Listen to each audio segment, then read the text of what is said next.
Good morning and welcome to UUCC, the Unitarian Universalist Church of Canandaigua. We are a group of spiritual freethinkers who gather to celebrate life, build community, and better the world. Wherever you are on your spiritual journey, you are welcome here. I'm Kevin House, your worship associate for this morning, and the service today is being led by our minister, Eileen Casey Campbell. This service is also being live streamed to our YouTube channel. If this is your first visit, welcome. We invite you to sign the visitor's book in the entryway. And whether it's your first visit or your 100th, we're glad that you came. I have a few announcements to share with you. Please wear a mask. Masks are available for anyone who got one. Childcare will be provided this morning by Nancy Reed. We will be collecting the cards for joys and sorrows after the first hymn. Please fill them out or type into the chat box on Zoom if you have something you would like to share. Are there any other announcements for the good of the community?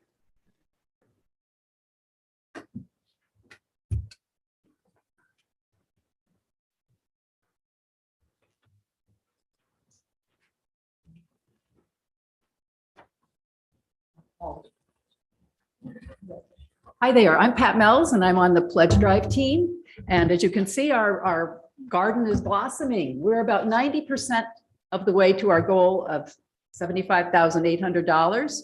And we'd really like to wrap up the Pledge Drive in the next week. So if you haven't pledged yet and you would like to help ensure the progress or the existence of UUCC and our services into the future, then you may contact me or Aaron.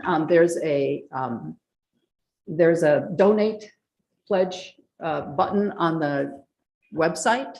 I think you can probably maneuver there if you, or you can look in the directory and find Aaron Waller or Pat Neprid Mells, and contact one of us. So thank you to all of those who have already pledged. And as you can see, we're really making great progress. Also, I'd just like to say that Marty Dodge donated all these beautiful daffodils. And Bill and I had the pleasure of going and cutting them yesterday, and it was amazing.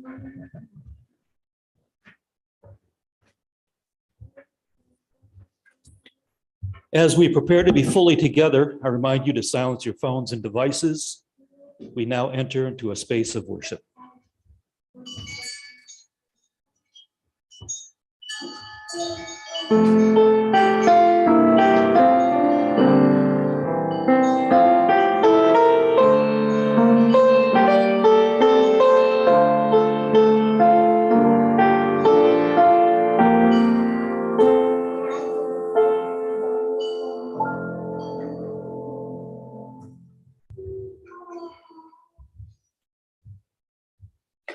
I invite you to join with me in our chalice lighting words as the flame is lit. If you don't know them by heart, they're number 448 at the back of the gray hymnal.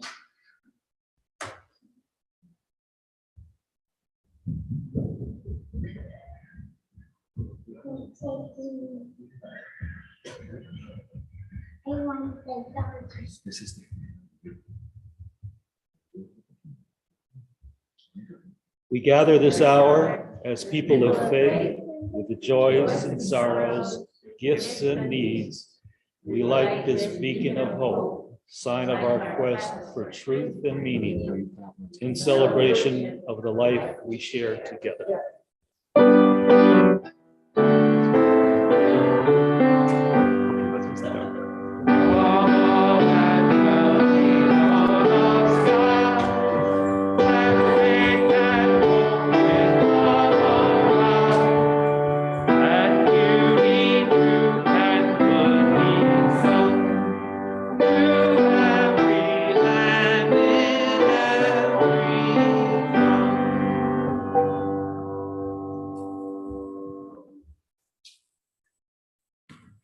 You might have noticed by now that I am not the Reverend Tina Simpson, our scheduled guest preacher today. So we hold her in our hearts this morning as she recovers from an illness, and we hope she feels much better soon. But I'm so glad to be with you. And I want to tell you a story. Several years ago, at my parents' house in Western New England, they were hit by a freak tropical storm. It was unexpected, as we find more and more weather patterns are now becoming. And the ground had already been saturated with summer rains. And then the lower level of their house began to flood. Water seeped in. First, it was just a trickle, and then a steady flow that began to creep toward rugs and furniture and boxes of Christmas ornaments. My mom pulled out a shop vac and started filling buckets with water from the floor, which the rest of us carried upstairs to empty. And as we worked diligently, the water flow increased. The puddles spread and then met one another, covering the floor in an inch of muddy water. We kept working along, increasing our pace and anxiety at this encroaching threat. The storm surged on and the water rose. We kept pumping and hauling water too deep in the frenzy of it to even speak to one another or stop to think. And as the water swelled over the tops of our shoes, up our shins, we carried on, breathless and worried. My brother, halfway up the stairs, straining under the weight of 2 buckets full of water, shouted without even pausing as he hauled the water, "What is the long-range plan?" And that shook us out of our frantic pattern, made us look around and realize we were not stopping this tide. We were out of time and out of solutions for reversing a wave of destruction. We needed a long-range plan to mitigate losses and eventually rebuild. We stopped moving water and started moving the things that we held most dear up the stairs, and then we got ourselves to a safer place and let the water rush in. And I think this is why we come to church. The floodwaters seem to be receding for us, friends. And as we look around at what is gone and what may be salvageable, there is no one I'd rather be planning for an unforeseen future with than all of you. So I invite you to rise in body or in spirit and to sing our opening hymn, number 4 in the great hymnal, "I Brought My Spirit to the Sea."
We are a community that holds one another in our joys and in our sorrows.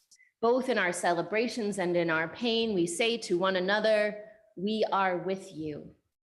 And so I invite you to take the piece of paper that is tucked into your hymnal or sitting on your seat. And if you have big joys or big sorrows carried in your heart this morning that you would like to share, you may write them on the paper and pass them forward now.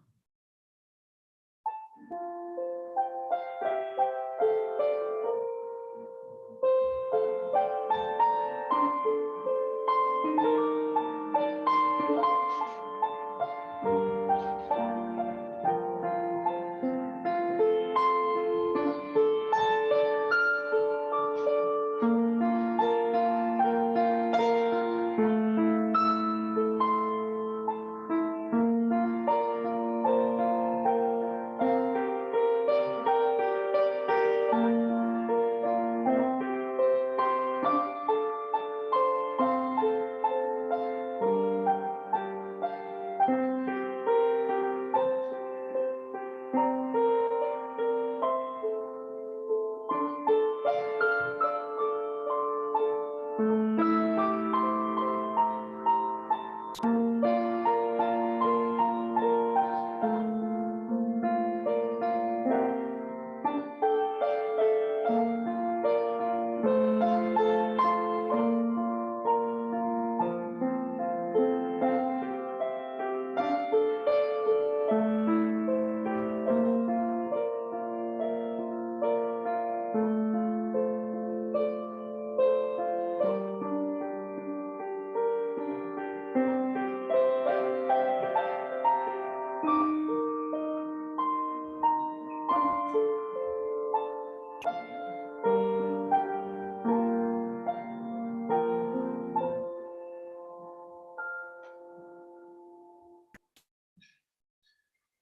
now it's time for a story. This is another flood story that comes to us from Jewish scriptures. Maybe you know it. It's called the story of Noah's Ark. And it goes like this. Elliot knows that story. It goes like this, in case you haven't heard it, or in case you want to hear it again. The world was corrupt and filled with violence. And so the God of the Hebrews decided to wipe the world away and start over again. That was the only way, he thought. But there were a few people who followed the rules, who were righteous, who did good things. Noah and his family. And so the God of the Hebrews told Noah, listen, build a boat, an ark, we'll call it. And here's the specifications. You just need to go and find the wood and the pitch made of resin and build the boat and cover it in pitch and bring your family and you'll be saved from the end of the world. Also, by the way, take pairs of every animal on the earth. They'll come to you. Don't worry about finding them. And also bring all the kinds of food there are on earth to eat. You can manage that, right? And somehow the story says Noah did manage it. So Noah and his family and all the animals with all the food there is on earth boarded the ark. And then the rains began to fall and the springs from inside the earth burst and waters covered the whole world, the story says. They covered the whole world for, sometimes we say 40 days, but those ancient Jewish scriptures make it sound more like over a year. Until finally, the water stopped flowing and started to recede. And this ark, this boat that could fit somehow a family of people and all the animals of the world and all of the food that there was to eat came to rest on the top of a mountain as the flood waters washed away. And so they waited there. They waited for a sign of safety. And eventually Noah sent a dove out of a little window in the boat. And the dove returned to him with an olive branch in its beak, a sign that the land was dry and that the plants were growing once again. So Noah and his family and all of the animals and all of their food, they came out of that boat down the mountainside and they saw a rainbow in the sky and took it as a sign of a promise that such a flood, that such destruction would never happen again. And that is the end of our story.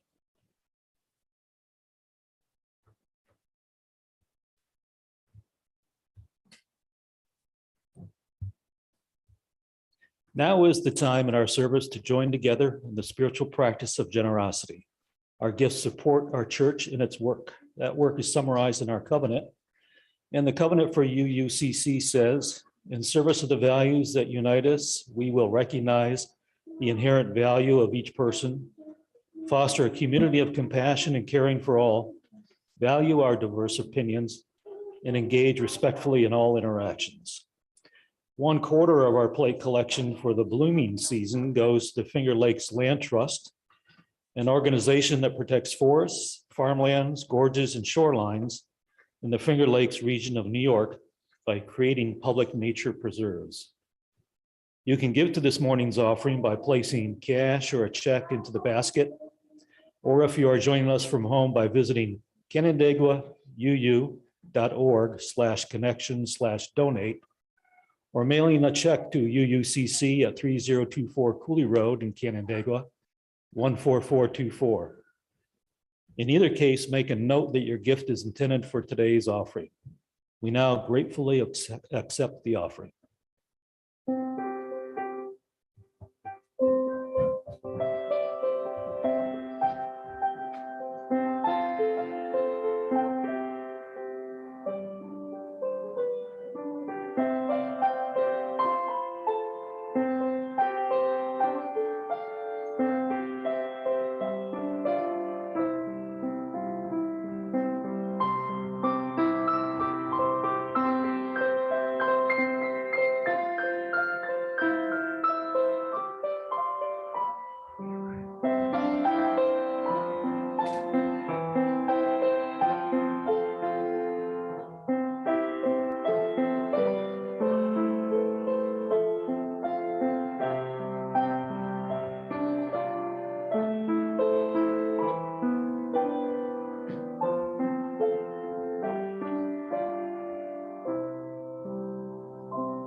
We lift up our joys and sorrows together this morning. Together, we hold tenderly concern for a relative suffering from alcoholism, for COVID in a family. We hold the hope for a job that will bring more happiness than unhappiness. And we hold joys too, joy for several birthday celebrations, including Carrie's, and joy with Peter and Mary Beth, who celebrate 50 years of marriage. For all of these joys and sorrows, and for all of those left in the silence of our hearts, we drop a stone in the water this morning, and we say to one another, we are with you. We are with you.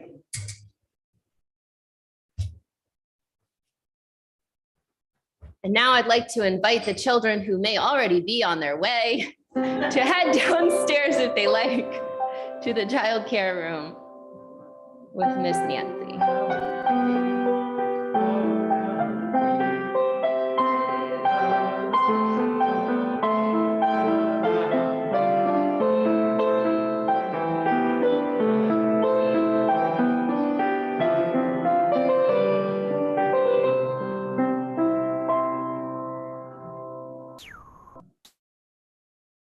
It is the time in our service for meditation and centering, followed by some shared silence. So I invite you to get comfortable in your seat, whether you're here or you're at home. Maybe let your feet find the floor. Feel supported by this good earth. Let your shoulders drop away from your ears. And take a deep breath. Let it out with a sigh. Perhaps your eyes fall closed. There have been moments when the earth tilted and everything shifted. Precious heirlooms fell off the shelf, all our bearings undone, scattered.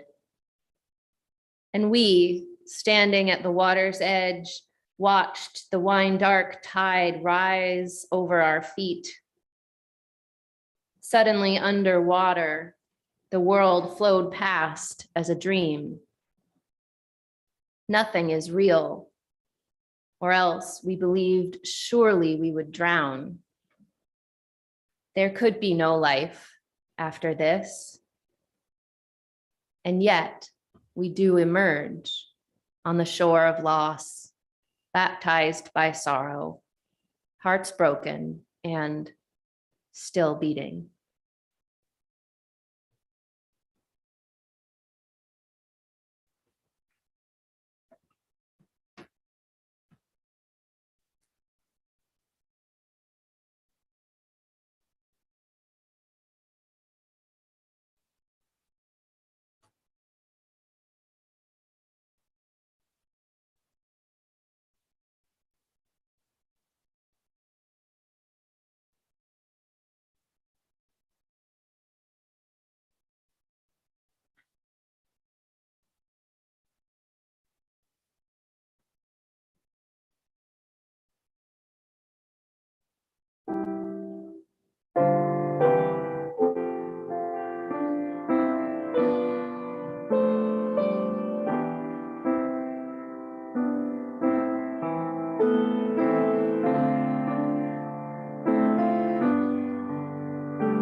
It's sort of an awful story on its face, isn't it?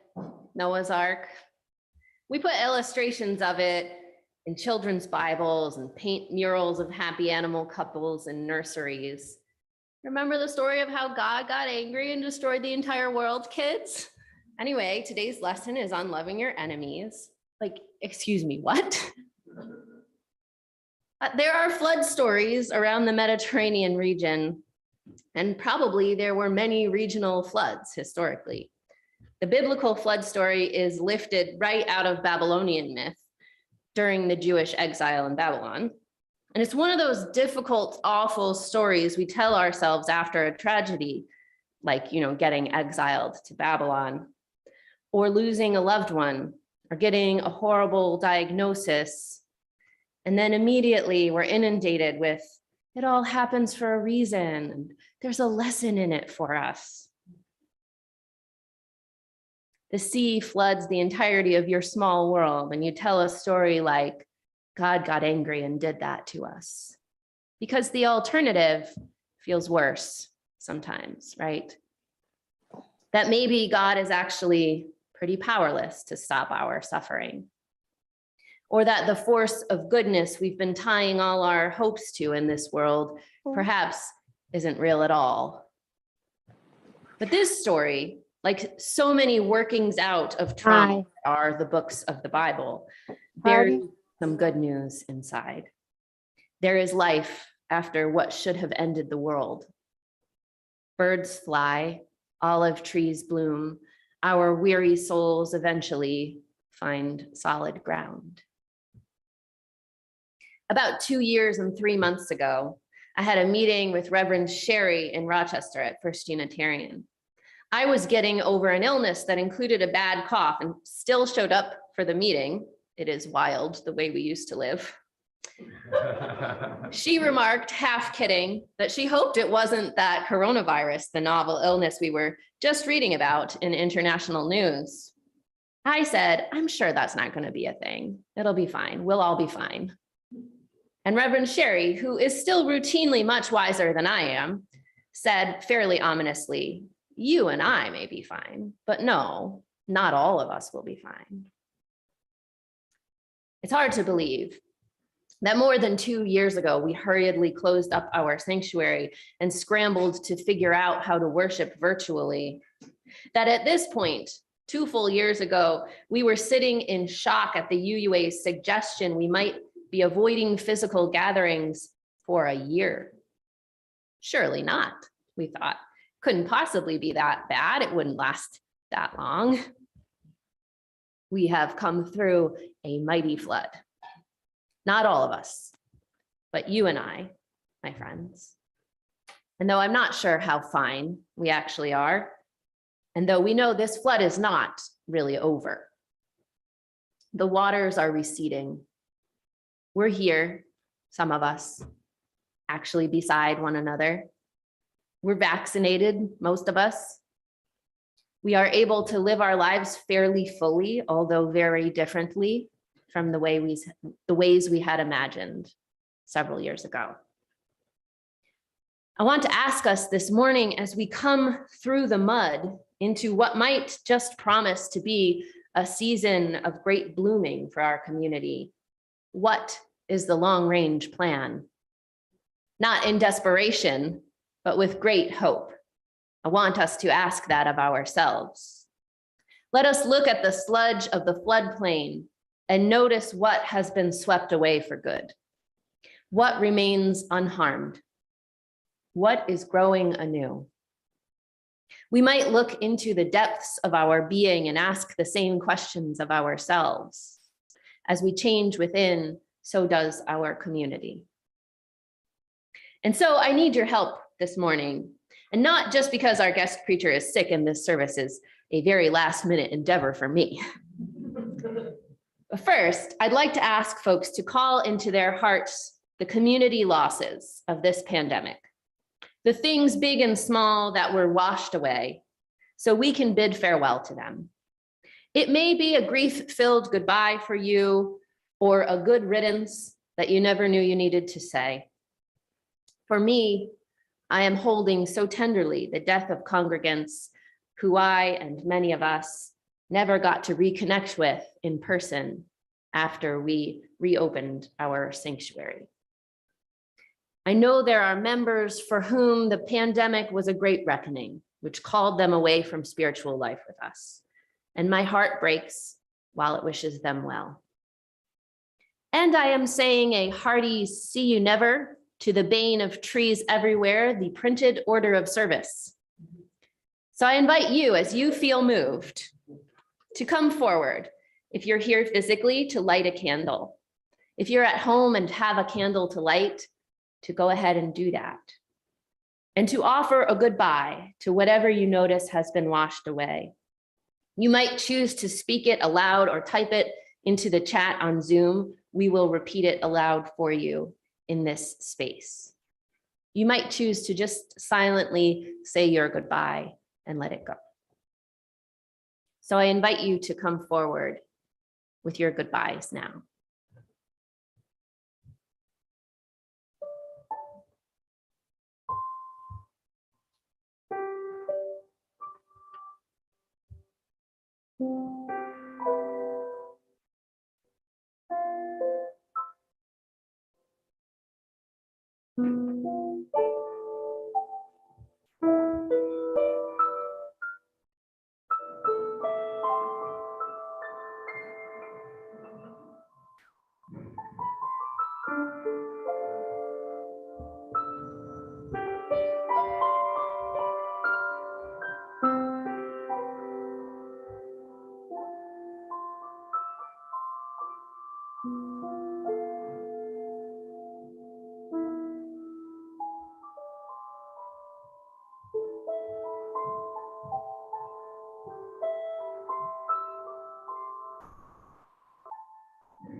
Candle for Sam, Grandma, Wade, and Kathleen.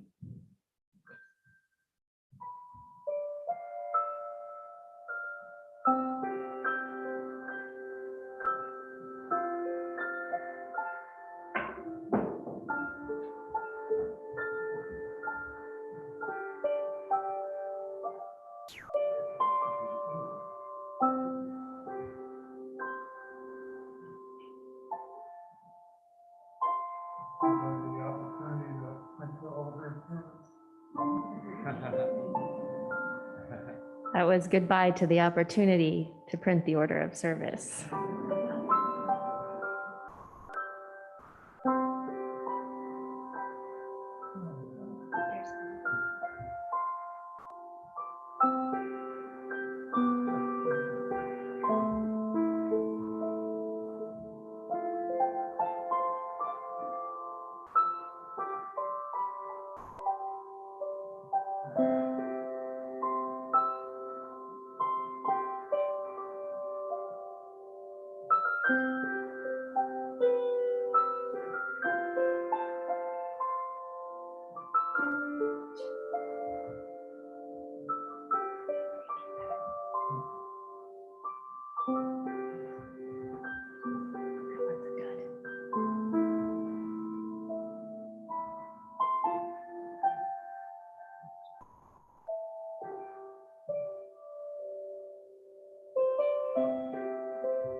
to the ending of a marriage, not Pat's. Thank goodness. And a candle for Aunt Mo, and a candle for not caring for myself.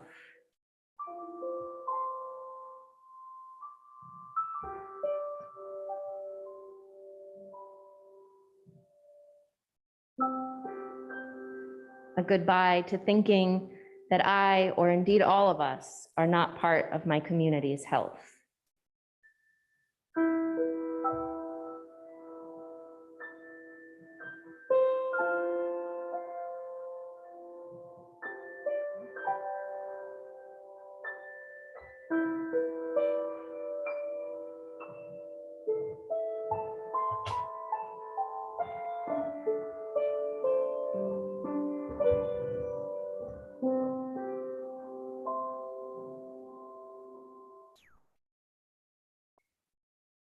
Thank you for those good goodbyes. Next, let us hold on to what is still holding on after all we've been through. I see with such gladness that so many of you are holding on and holding each other.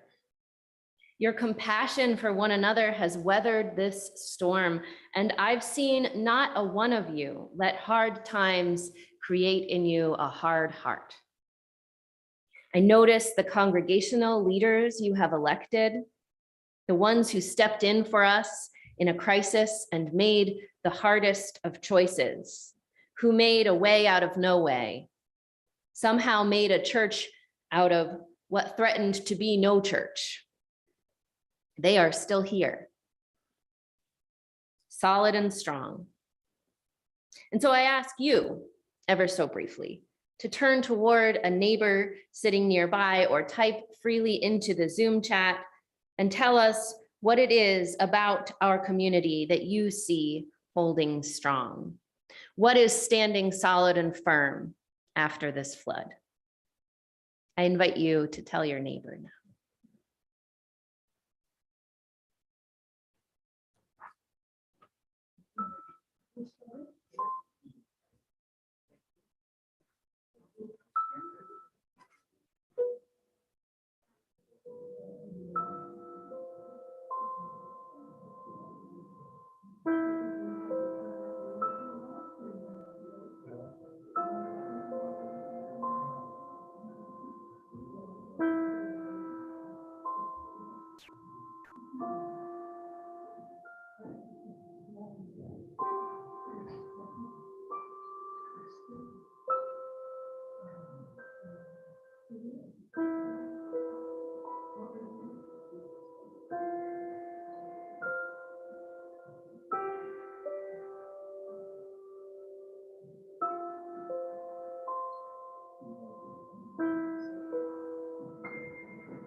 Finally, I want us to notice what is blooming out of freshly silted soil.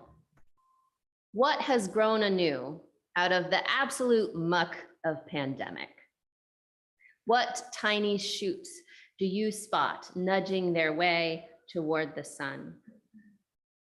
Whether you have seen this congregation go through nearly 30 years of growth and dying back and new growth, or whether you just saw us for the first time today, what do you see growing, blooming, blossoming? Myself, I think of the ministry of virtual church that we planted out of desperation and is now a life-giving space for so many. I think of the look of joy on Bill's face when I told him that we would have a child blessing in June with 4 babies and toddlers. I think it's been close to 15 years, he said. We have new members among us who never knew us before the pandemic. It's been a hard time, but things are growing. Things are blossoming. And since we want to, be sure to feed what's growing, we want to collect these noticings in a place where your solid and strong congregational leaders can distill them into some strategic planning, maybe. So I ask you to write in the Zoom chat or write, draw origami if you like on your Post-its that you see on or nearby your seats. There are more Post-its if you can't find yours. Whatever it is you see blooming in this community. And then if you're here in person, please place your Post-its on the whiteboard here. If you're on Zoom, we will place them for you. What do you see growing today?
Now, I know you all thought you got away with hearing a Bible story without me nerding out about it.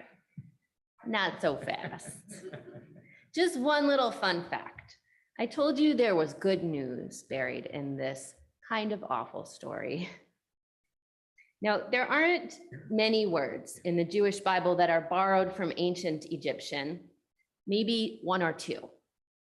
But the word we translate to English as ark is one of them. It's used in one other story where we translate it to basket when baby Moses is placed in it. Both basket and ark, it turns out, are pretty poor translations for this word. Its meaning in ancient Egyptian was sarcophagus, a coffin. It was probably a bit of a nod toward the type of resin that coated the ark, the basket, the Egyptian sarcophagi to make them watertight. But we have to assume, given that the Hebrews had ample words for baskets and boats, and indeed for plant resin, that the choice to call these vessels after the coffins of their oppressors was purposeful. It was, I think, a way of planting hope. A way people could say to one another, things were so dire. We were laid in a coffin not of our own making, and yet we lived. People are not supposed to survive such things. And yet here we are on this side of it. My friends, this flood has been unimaginable. And yet here we are. No rainbows or never agains given to us, but our community survives.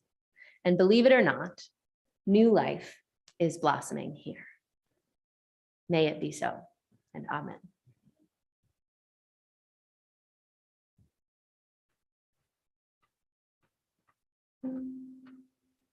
Let us pause in life's pleasures, count its many tears, while we all sob sorrow in the floor. There's a song that will linger forever in our ears. Oh, hard times come again no more. Is the song, the sigh of the weary. Hard times come again no more. Many days you have lingered around my cabin door. Oh, hard times come again no more.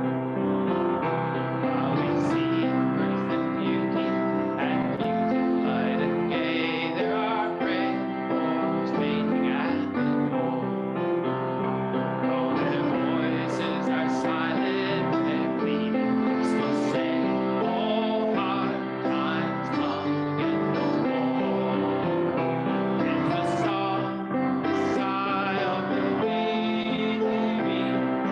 Hard times come again no more. Many days you linger around my cabin door. Oh, hard times come again no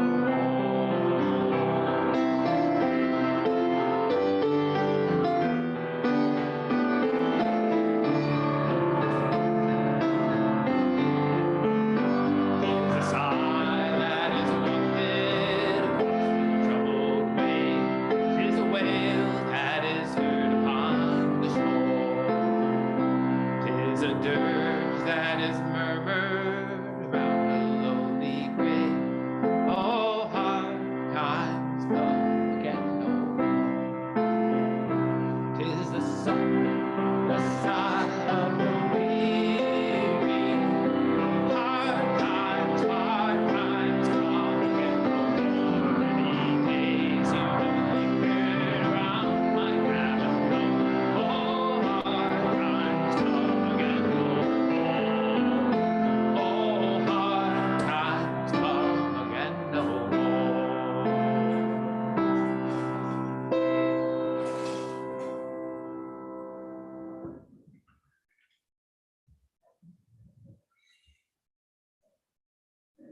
I want to lift up my gratitude for inspiring this service to Evan Carville-Zemar, one of our UUA staff, who is always asking, what is the long-range plan?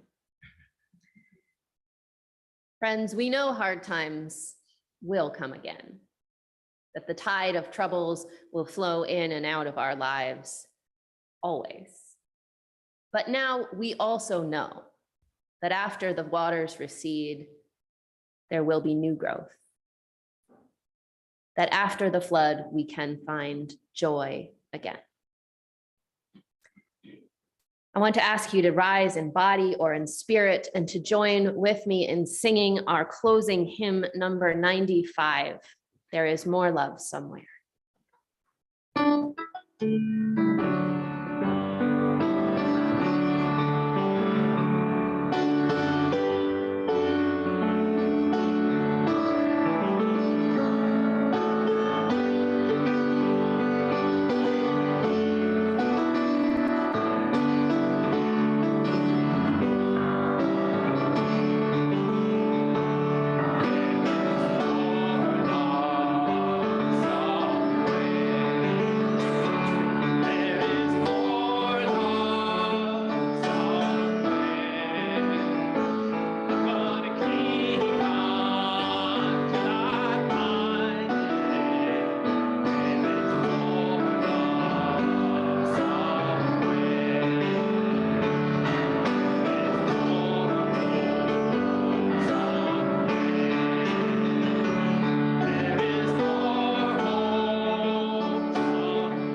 Please join me in our words for extinguishing the chalice.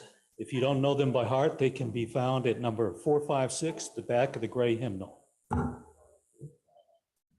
We extinguish this flame, but not the light of truth, the warmth of community, or the fire of commitment. These we carry in our hearts until we are together again.